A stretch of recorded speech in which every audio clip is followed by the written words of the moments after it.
मैं यूज कर रहा हूँ विजुअल स्टूडियो कोड एंड मैं आ गया हूँ मेरे CSS के फोल्डर पे। यहाँ पे हम एक नया फोल्डर बना लेते हैं और बैकग्राउंड करके, ठीक है, बैकग्राउंड इन CSS। तो बेसिकली बैकग्राउंड इन CSS क्या होता है आपको सबसे पहले मैं बताना चाहूंगा। बेसिकली CSS प्रॉपर्टीज प्रोवाइड करता है हमें ताकि हम किसी भी एलिमेंट के बैकग्राउंड को कंट्रोल कर सके। एंड आज की वीडियो हमारी उन्हीं बैकग्राउंड प्रॉपर्टीज के बारे में है, including background colour, image, repeat, position and size and most important background attachment. इन सबको मैं आपको एक्सप्लेन करूंगा कि ये क्या करते हैं, कैसे सबके सब एक दूसरे से डिफरेंट है with the help of practical examples. सबसे पहले हम समझते हैं बैकग्राउंड कलर के बारे में। तो यहाँ पे मैं इसको HTML कर देता हूँ, ठीक है, कलर.html बॉयलरप्लेट जनरेट कर लेते हैं और कलर करके मैं यहाँ पे टाइटल दे देता हूँ। जो बैकग्राउंड कलर प्रॉपर्टी है ये क्या करती है, एक बैकग्राउंड कलर सेट करती है किसी भी एलिमेंट का। आप इसमें वैल्यूज डाल सकते हैं, जैसे कि उसका आप कलर नेम डाल सकते हैं, आप हेक्स वैल्यू डाल सकते हैं, आप RGB वैल्यू डाल सकते हैं, आप RGBA वैल्यू डाल सकते हैं, HSLA वैल्यू डाल सकते हैं, HSLA वैल्यूज डाल सकते हैं। अभी वैल्यूज क्या होती है अगर आपको समझ में नहीं आ रहा तो मेरा पुराना लेक्चर देखो, मैंने वहां पे समझाया है। अब एक्चुअल में बैकग्राउंड कलर क्या करता है, it apply a solid colour as the background of an element. ठीक है, किसी भी एलिमेंट का अगर आपको एक सॉलिड कलर बैकग्राउंड देना है आप इसका यूज कर सकते हैं। कैसे करेंगे, वेरी सिंपल, अभी बताता हूँ। मान लेते हैं कि सबसे पहले मैं क्या करता हूँ, यहाँ पे एक डिव हम यहाँ पे जनरेट कर लेते हैं और उसकी क्लास हम दे देते हैं BG कलर, ठीक है, एंड यहाँ पे हम दे देते हैं CK बैकग्राउंड कलर और स्टाइल पे आ गए और यहाँ पे हम सिलेक्ट कर लेते हैं BG कलर और इसका बैकग्राउंड कलर देखो, जैसे बैकग्राउंड कलर है, जैसे मैं यहाँ पे डालता हूँ येलो ग्रीन, हो गया इसका बैकग्राउंड कलर सेट। इसका पैडिंग हम दे देते हैं 50 पिक्सल। हाँ, अब देखो ये मेरा एक छोटा सा एलिमेंट है, बैकग्राउंड कलर एक डिव है जिसकी पैडिंग मैंने 50 पिक्सल दी है एंड इसका बैकग्राउंड कलर मैंने एक सॉलिड कलर दिया है। आप चाहो तो यहाँ पे हेक्सा वैल्यू भी दे सकते हो, जैसे 1 2 3 4 5 6 और यहाँ पे लगा दीजिए हैशटैग, तो इसका बैकग्राउंड कलर हो जाएगा ब्लैक और इसका टेक्स्ट कलर जो हम कर देते हैं व्हाइट। तो this is how background colour property works. Move करते हैं सेकंड बैकग्राउंड प्रॉपर्टी के ऊपर जिसका नाम है बैकग्राउंड इमेज। image.html करके एक फाइल क्रिएट कर लेते हैं, बॉयलरप्लेट जनरेट कर लेते हैं और इमेज कर देते हैं यहाँ पे इमेज, ठीक है। तो बेसिकली मैं यहाँ पे एक डिव बना लेता हूँ और उस क्लास का नाम देता हूँ BG इमेज और यहाँ पे हम डाल देते हैं बैकग्राउंड इमेज। अभी बैकग्राउंड इमेज कैसे दी जाती है किसी भी डिव को या फिर किसी भी एलिमेंट के बैकग्राउंड को, वो मैं बताता हूँ। सबसे पहले हम क्या करते हैं, इसको सिलेक्ट कर लेते हैं BG इमेज। अब यहाँ पे बैकग्राउंड इमेज, ये देखो आपको एक अलग ही प्रॉपर्टी आ रही होगी, सजेस्ट हो रहा है, इस पे क्लिक करना है एंड यहाँ पे आपको सबसे पहले URL यानी कि मैं जो बैकग्राउंड की इमेज दे रहा हूँ वो मैं URL के थ्रू दे रहा हूँ और यहाँ पे आपको वो URL पास कर देनी है जिसको आपको एज अ बैकग्राउंड यूज करना है। अब मैंने यहाँ पे वो बैकग्राउंड की इमेज पास तो कर दी है बट देखो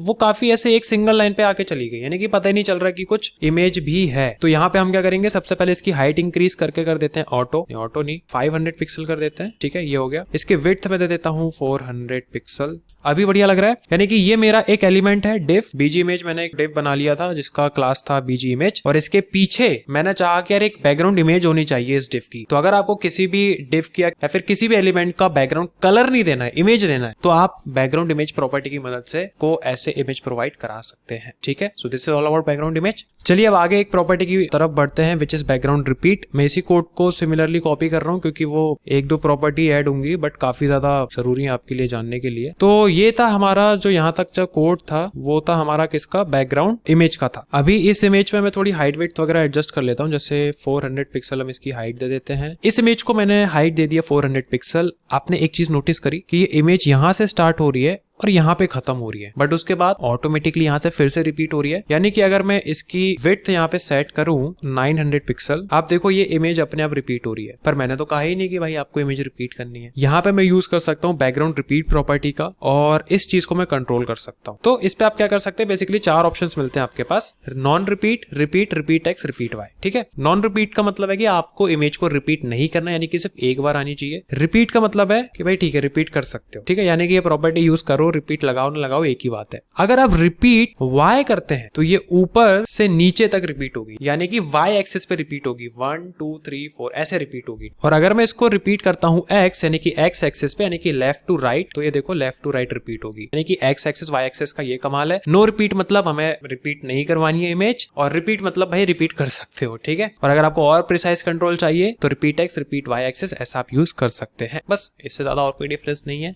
बैकग्राउंड इमेज पे और बैकग्राउंड रिपीट पे। नेक्स्ट आगे बढ़ते हैं बैकग्राउंड पोजीशन की तरफ, और पोजीशन डॉट एचटीएमएल करके मैं फाइल क्रिएट कर लेता हूँ। डॉट एचएमटीएल नहीं होता है, HTML होता है, जल्दबाजी में कर दिया HTML। तो सबसे पहले हम करते हैं बॉयलर प्लेट जनरेट, और यहाँ पे मैं कर देता हूँ पोजीशन। बैकग्राउंड पोजीशन क्या करता है? Background position property set the initial position of a background image. मतलब अगर आपको बैकग्राउंड पोजीशन सेट करना है तो आपको टॉप, बॉटम, लेफ्ट, राइट या फिर सेंटर, इनमें से कोई स्पेसिफिक कोऑर्डिनेट या फिर स्पेसिफिक वैल्यू आपको पास करनी पड़ेगी। और बेसिकली ये क्या करते हैं? इमेज की पोजीशन को सेट करते हैं। जैसे बैकग्राउंड कलर की पोजीशन सेट होती है, वैसे ही it handle the placement of a background image. तो मैं यहाँ पे एक डिव क्रिएट कर लेता हूँ BG पोजीशन के नाम से, और बैकग्राउंड पोजीशन के नाम से यहाँ पे हम इसको टाइटल दे देते हैं, स्टाइल कर देते हैं। और यहाँ पे बैकग्राउंड इमेज मैं लगाना चाहूंगा। सबसे पहले इसको कॉल तो कर लिया जाए, यानी कि सिलेक्ट तो कर लिया जाए पोजीशन, और यहाँ पे मैं बैकग्राउंड इमेज लगाना चाहूंगा with the help of URL, not URK, UR। ठीक है, URL कॉपी कर लेते हैं, इस बार दूसरी इमेज के साथ कॉपी कर। इस बार किसको पकड़े हैं? ये C को पकड़ते हैं जो बना हुआ है। कॉपी इमेज एड्रेस, ये फ्रीपिक वेबसाइट यूज कर रहा हूँ, वैसे फ्री टू यूज है, और URL दे देते हैं। तो ये हमारी वेबसाइट, सॉरी इमेज बन के आ चुकी है। अभी सबसे पहले मैं क्या करता हूँ, इसका बैकग्राउंड रिपीट जो है इसको नो रिपीट कर देता हूँ कि भाई मुझे बैकग्राउंड मतलब जो इमेज उसको रिपीट नहीं करना है। विड्थ हम दे देते हैं इसकी 200 पिक्सल, और हाइट भी दे देते हैं 500 पिक्सल ताकि अच्छे से दिखे। विड्थ बढ़ा के देखते हैं ताकि अच्छे से दिखे। अभी ठीक है, हाइट और इंक्रीज कर देते हैं यार, अभी बढ़िया लग रहा है। टेक्स्ट अलाइन को भी मैं यहाँ पे एक बार कर देता हूँ सेंटर, कि भाई अब सेंटर में आ जाइए। अब एक चीज आप ये देखो कि मुझे ये जो इमेज है ये चाहिए बीच में, यानी कि सेंटर पे, और ये है अभी लेफ्ट अलाइन। अब यहाँ पे अगर मुझे इस इमेज की पोजीशन के साथ लेफ्ट राइट करना है तो मैं यूज करूंगा बैकग्राउंड पोजीशन वाली प्रॉपर्टी का यूज, और मैं यहाँ पे इसको कर दूंगा सेंटर। इमेज ही गायब हो गई है। तो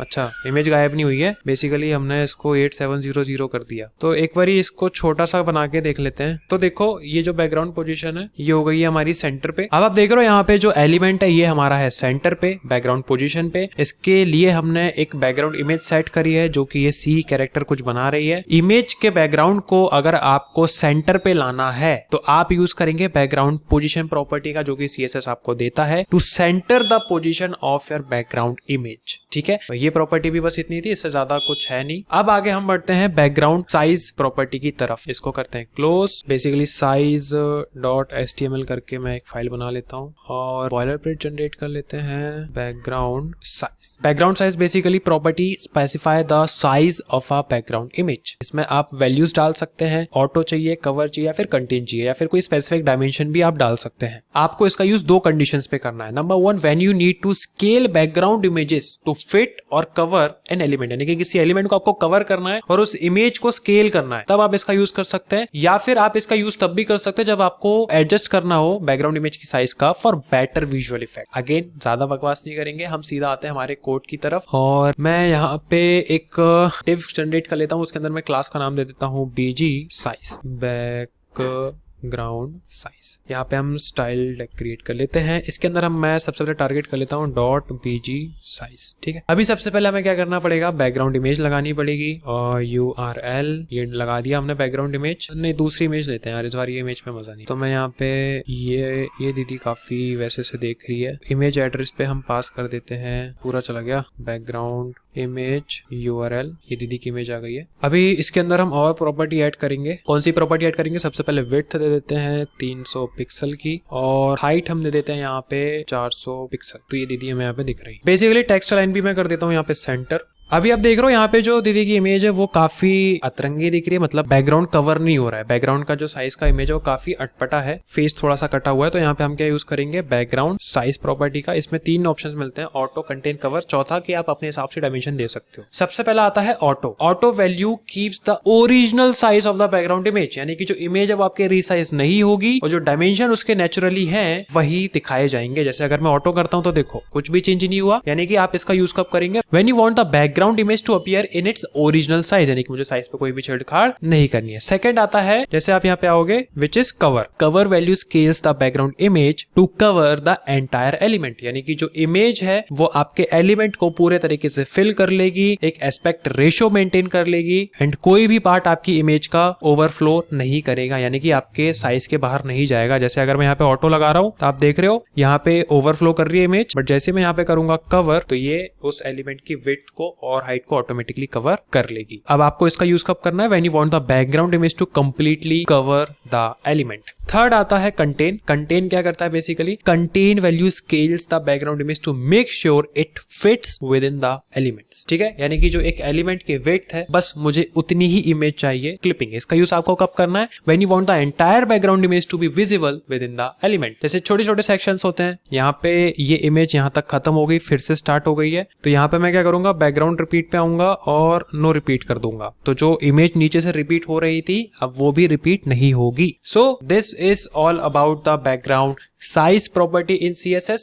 अब जो लास्ट प्रॉपर्टी बचती है हमारी, विच इज बैकग्राउंड अटैचमेंट। तो यहाँ पे हम attachment.html करके एक फाइल क्रिएट कर लेते हैं और बॉयलर प्लेट जनरेट कर लेते हैं और अटैचमेंट इसका टाइटल दे देते हैं। तो बैकग्राउंड अटैचमेंट के बारे में समझते हैं। यहाँ पे सबसे पहले टाइटल दे देते हैं अटैचमेंट। ठीक है, बैकग्राउंड अटैचमेंट मतलब कि जो बैकग्राउंड पे आप इमेज सेट कर रहे हो उसका बैकग्राउंड से क्या लेना देना है। ठीक है, अटैच रहेगी या फिर चली जाएगी या फिर स्क्रॉल होगी। आई नो आपको समझ में नहीं आ रहा होगा क्योंकि ये मैंने थ्योरेटिकली बोल दिया, पर प्रैक्टिकली समझते हैं। एक डिफ क्रिएट कर लेते हैं, उसकी क्लास का नाम मैं यहाँ पे देता हूँ BG attach और बैकग्राउंड अटैचमेंट करके यहाँ पे दे देते हैं हम, और एक और डिव बनाते हैं कंटेंट के नाम से और यहाँ पे हम लोरेम के 1000 वर्ड्स जो है यहाँ पे पास कर देते हैं। बैकग्राउंड इमेज हम ले लेते हैं। सबसे पहले मैं यहाँ पे स्टाइल क्रिएट करता हूँ और सिलेक्ट करता हूँ BG attach को, background image not position URL, ये हमारी बैकग्राउंड इमेज आ गई। और अब मैं यहाँ पे प्रॉपर्टी देता हूँ सबसे पहले बैकग्राउंड साइज की, कि भाई जो इमेज है उसको आप कवर कर लो अपने हिसाब से, ज्यादा बाहर ना जाए। विड्थ इसकी हम दे देते हैं 100%, हाइट हम दे देते हैं 300 पिक्सल, बढ़िया रहेगा। एक काम करता हूँ मैं यहाँ पे कंटेंट को भी सिलेक्ट कर लेता हूँ और इसको पैडिंग दे देता हूँ 20 पिक्सल की, ताकि जो कंटेंट है वो हमारा ऐसे साफ साफ दिखे। अब आप देख रहे हो मैंने यहाँ पे कुछ भी बैकग्राउंड अटैचमेंट की प्रॉपर्टी नहीं लगाई है, बट मैं अब लगा रहा हूँ। यानी कि अगर मैं अभी इस कंटेंट को स्क्रॉल करूंगा तो देख रहे हो ये इमेज